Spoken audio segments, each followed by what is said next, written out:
Undervalued altcoins. Everyone wants to spot them, find them early, but that's becoming increasingly difficult with the degradation of crypto information sources over the past couple of years, especially community-based. Well, this community, the BC Leaks Drops, is just getting started, and the information provided is only going to get better. Per example, this video. Let me know if you agree at the end, because it's time for Chico Crypto. When someone hears undervalued, many stop and think right away that means cheap. In cryptocurrency, that means low market cap.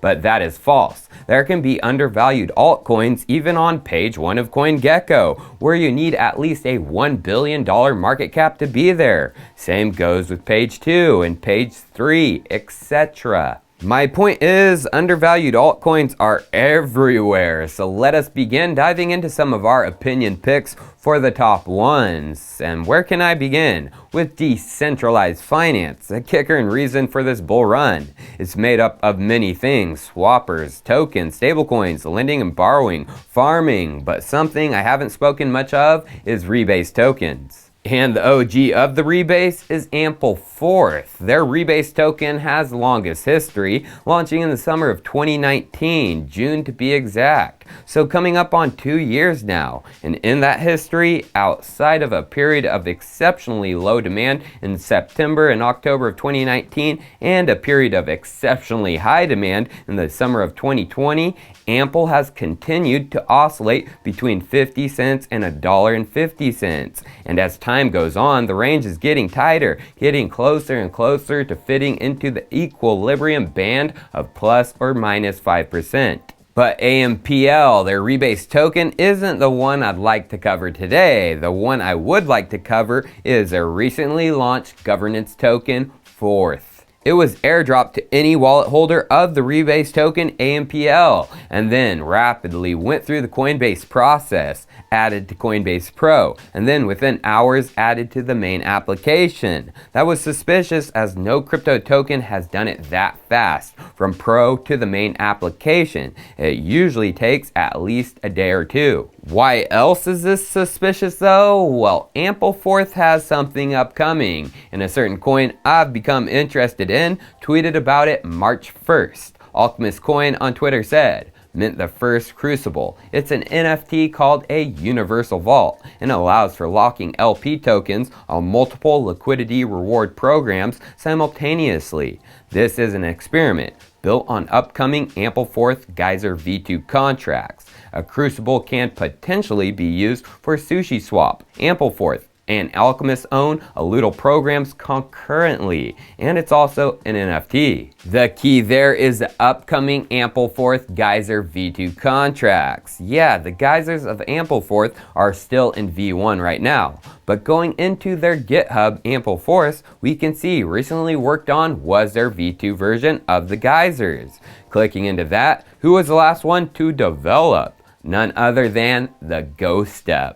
And then going to the contributors to this, it has been all the GostEp within Ampleforth's GitHub. Geyser V2, not released from Ample yet, but as seen from Alchemist coin, these contracts are shaping up to be game-changing multi-stake NFT vaults, which just might tie into Uniswap V3. If you didn't know, when Geyser V1 was released from Ampleforth, it was the first time you could do something somewhere. Decrypt covered it. DeFi protocol Ampleforth brings staking rewards to Uniswap 2.0. With the subheading, Ampleforth, a dynamic money supply protocol, has launched Geyser to allow staking of Uniswap liquidity tokens. So, when could Geyser V2 be released? Maybe right before the launch of Uniswap V3. From the Uniswap V3 detail blog, the team said it would deploy on the Ethereum mainnet May 5th. So when Geyser V2? Well, they possibly gave a hint with the name of their undervalued governance token, Forth.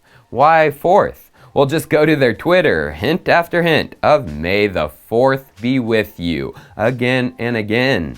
Just 10 days away from that Star Wars based holiday, but will it go down in history as the day V2 Geysers erupt right before May 5th and Uniswap V3? Well, I think there is something special going on, as the thegostep seems to be everywhere, connected to both Alchemist coin and Ampleforth. The thegostep connected and steward to the Flashbots, who is backed by Paradigm, the main VC backer of Uniswap. But what about some other undervalued altcoins, those that should shine right through the sea of altcoin dog poopy? Well, you just gotta yell 2 words: Ethereum Enterprise.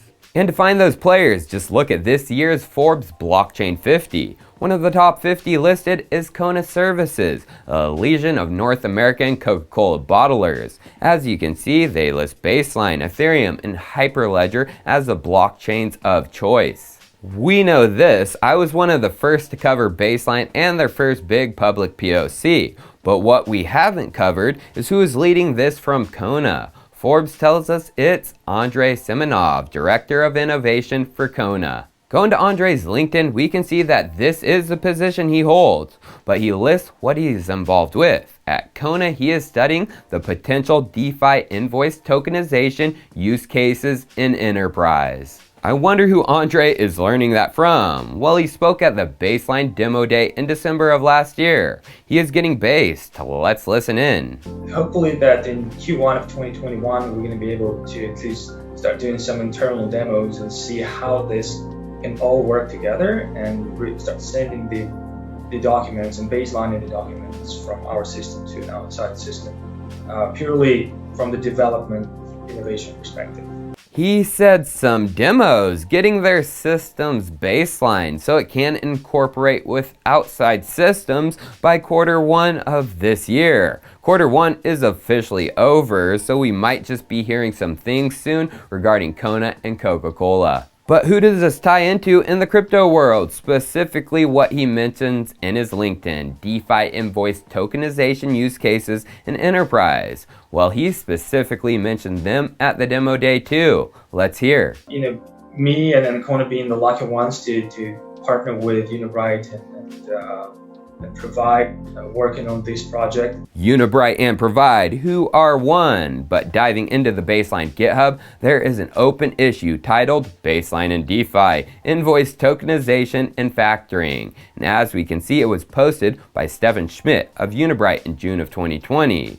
What is this? It's a proof of concept for invoice tokenization and factoring by Chainlink, Unibright, Provide, and Between. Then scrolling down to the bottom of the conversation of the work that went on, we can see Kyle Thomas of Provide, aka Unibright, said this 16 days ago. We have a working implementation for this. Flag it as done. Check. Yeehaw! Chico likes what he sees, but there is so much more to the Baseline Coca-Cola story than meets the eyes. CONA is Coke of North America. Another one Baseline is going after is Coca-Cola FEMSA, the big boy down south, even outraking CONA, the #2 Coca-Cola bottler by revenue. And this is through the Morpheus network. If you go to this URL, linko.morpheus.network. Today, it wants you to log in, nothing there. But this wasn't the case 6 months ago. Here's what was on the page. Coke's logo and welcome to Trade KO, the Latin America Coca-Cola Import-Export IMX platform, which would provide a governance model for managing stakeholder interactions and responsibilities, process automation and compliance, and finally end-to-end alignment. I leaked that before, and I've covered Morpheus hiring Benjamin Smith, son of Coca-Cola president and COO Brian Smith. But an odd gems on Twitter captured this in December of last year when Baseline members were speaking at the AIBC Summit, including John Wolpert and Morpheus execs. I'm sure, Dan, Noam, you probably have lots of stories about how, I think the Coke stories about, right? I mean, that's got to be a factor for you guys as well, right? Oh, well, most definitely. And I just based in, you mentioned Kyle Thomas and Unibright as well. The current project that we're working on with Kyle and with Stefan from UBT, I wanted to thank them both for being just amazing and available to work on this and push it ahead. It's a supply chain transaction for cross-border activities. Coke stories, UBT provide Kyle Thomas cross-border shipments. Coke's getting based. Are you? Cheers, I'll see you next time.